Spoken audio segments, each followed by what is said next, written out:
Thank you for making this happen. It was a really good conversation. I would love to hear what you learned today in regards to insights about. I'm gonna skew it with saying challenges of the agencies serving their clients and of publishers in particular. What sort of new perspective did you have? I think one thing that stood out to me is your point earlier. We've got religion on these technologies, and there's still CMOs out there that they don't even see the value in digital yet. So clearly, there's a theme of a lot of work, still to be done.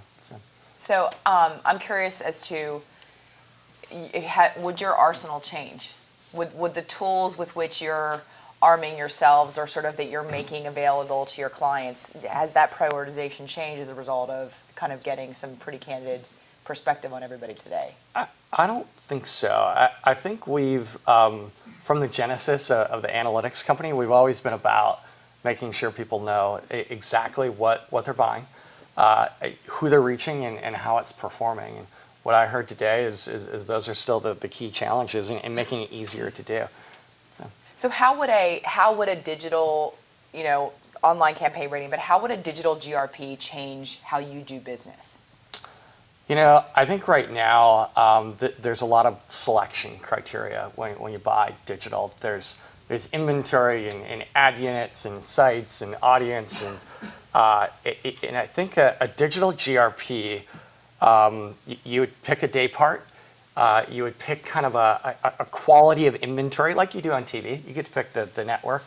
And then you're buying an audience that's validated not by the vendor that you're buying from, which happens a lot in digital right now, but it's validated by an audience validation standard, like a Nielsen or a ComScore. And you get your money back, or you get a make good if you don't reach your audience. And I think that's likely to be what you'll see. You think so? Mm-hmm. Do you, from the perspective of video, do you feel like adopting the norms of television, so beyond GRP, the norms of upfront buying and inventory accumulation? It's interesting, right? Because if it's trading desks that enable that, do you have an arbitrage market that results, right? I mean, there are lots of things from which you can derive, but just the idea of a bidding process that you aggregate 80% of a market's inventory in a certain finite period of time, is that good or bad? I think for upfronts, it probably doesn't make as much sense in digital, just because you don't have as much scarcity. So there's not as much need for an upfront. But I do think simpler buying metrics that make buying TV and digital video equivalent to buy and to measure, it would be a great thing. And it makes all of our jobs easier. And I think that part of TV, we should take. I mean, when I come into GroupM, you see kind of the TV buyers leaving at 5, and the digital people, we're here late. It's because it's harder to buy. So I think we can. Wait, are the digital folks all going to walk out in the next 4 minutes? Or the TV folks rather are going to walk out in 4 minutes?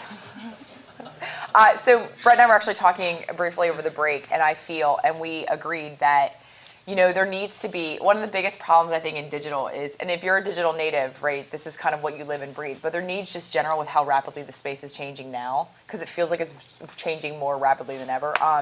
There needs to be some means by which just to get smarter, to learn the 3-letter acronyms and understand the difference. Thank you, because I have a much greater understanding of programmatic versus RTB today. So thank you for that, Ryan. I'm genuinely grateful. I mean, how do we as an industry take ownership of knowledge, and how do you, because that's a heck of a burden for you to bear. Yeah, right? I think we're doing it right now. We're most of our marketing budget is education and research and studies and just storytelling. So I think we do a lot more of this. I think so. I would love to almost end with a plug, because Brett and I were talking about, for the best interest of my clients, and I think for the best interest of your business, we're trying to figure out ways to allow people to be more, to feel like they have access to information, understanding. So if you've got suggestions on ways that we could better serve the industry as a whole, because both of us stand to gain from it. My clients are looking at investing and building new technologies, and part of what I do is try and help them get smarter, and I'm not sure that I'm smart enough to be the one to do that.